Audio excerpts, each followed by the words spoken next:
We are going to use a tool called geometry now to straighten up this image. We want to play with perspective as well as straightening the horizon or a vertical. In the panels, we go down to 3 from the bottom and we open that up. And right here it says upright. Right now there is nothing happening. It's disabled.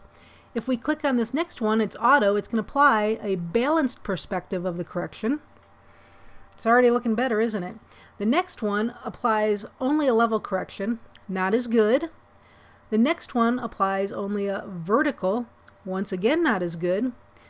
And the next one applies level, horizontal, and vertical perspectives. That's looking pretty darn good. But my favorite part of this tool, if I click on this very last one, I get to decide where I want to place these points.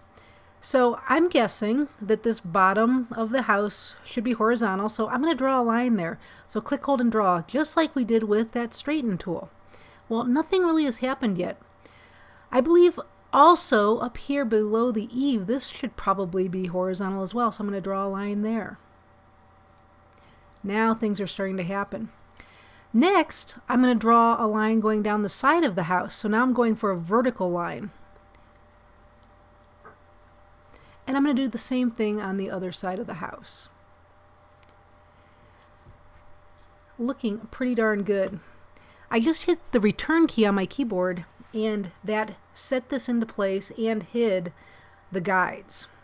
If I want to come back, I just click on this and I can see the guides again. If I want to hide them, I can hide them by clicking this little toggle right here. I can clear the guides by clicking here. Command Z to undo that. I can look at a loop to see, really dial in where I want the line to be. That's new and awesome. Pretty darn cool. So we can constrain the crop. We have manual adjustments we could make as well. Double click on that to reset it. Don't be afraid to come in here and see what it does. Okay.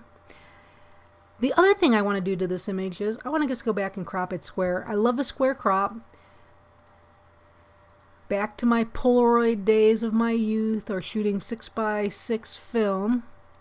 And that's looking pretty good. I just accidentally moved my slider. There it is. So there's my straightened and square cropped image. So don't be afraid to jump in there and play with the geometry adjustments. Find something that's a little skewed and give it a try. If you're really cropped in tight when you framed the image in camera, you might lose parts of the image. If that's the case, we have other ways to deal with it in Photoshop using the distort tool. So if you know that you're going to be needing to do some straightening on the image when you're photographing it, just step back a little bit and give yourself some more space, because you will lose some information with this process.